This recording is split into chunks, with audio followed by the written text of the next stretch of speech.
Listen to this Iranian ex-Muslim expose Islam. Islamophobe.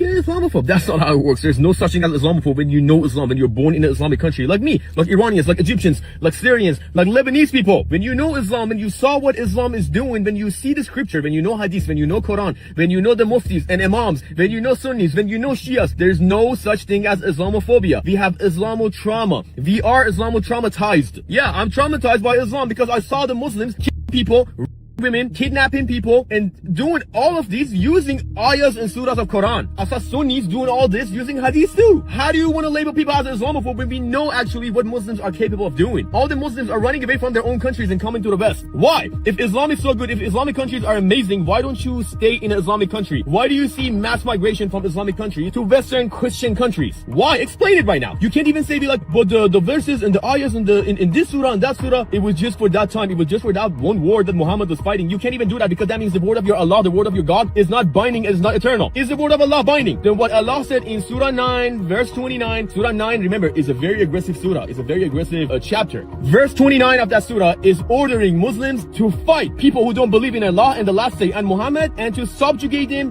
and impose jizya, impose a tax on them. This is how they took all the land in the Middle East. That land in the Middle East, all those countries do not belong to Muslims. Let's keep it real. Iran is not an Islamic country. Syria was not an Islamic country. Iraq was not an Islamic country. Lebanon was not an Islamic country, and definitely Israel, Judea, Samaria was not an Islamic country. Y'all stole all that land from the people. Egypt was not an Islamic country. Egypt was a Christian country. Coptic Christians. It's famous. When Muslims attack, they kill the people, they kidnap the kids, they raise them as Mamluks. Mamluk is a kid that's castrated. Slave kids. That's what they do. This is in Islam, this is in Hadith, this is in Quran. And they're gonna be like, but Surah 2 verse 256 says there is no compulsion in religion. That was before Muhammad took over Mecca. All those peaceful verses and peaceful surahs were abrogated by future verses. Yes, there are peaceful verses in Quran too. Yes, there are. All those verses, all those surahs are abrogated by future wartime surahs and verses. What you want to do about that? Nothing. You can't even come up with an explanation anymore. All you need to do is leave certain things in Islam, a lot of parts of Islam, in the past because it's aggressive. It's against human rights. You have slavery in Quran. How do you want to justify slavery in Quran? Explain it. Let people see. Come on. Who's your best mufti? Who's your best imam? Bring them on. Let me debate you on live. Let's show the people. I want thousands of people in front of us. I'm not going to use any aggressive books or any aggressive sources against you. I'm going to use Quran and I'm going to use Hadith.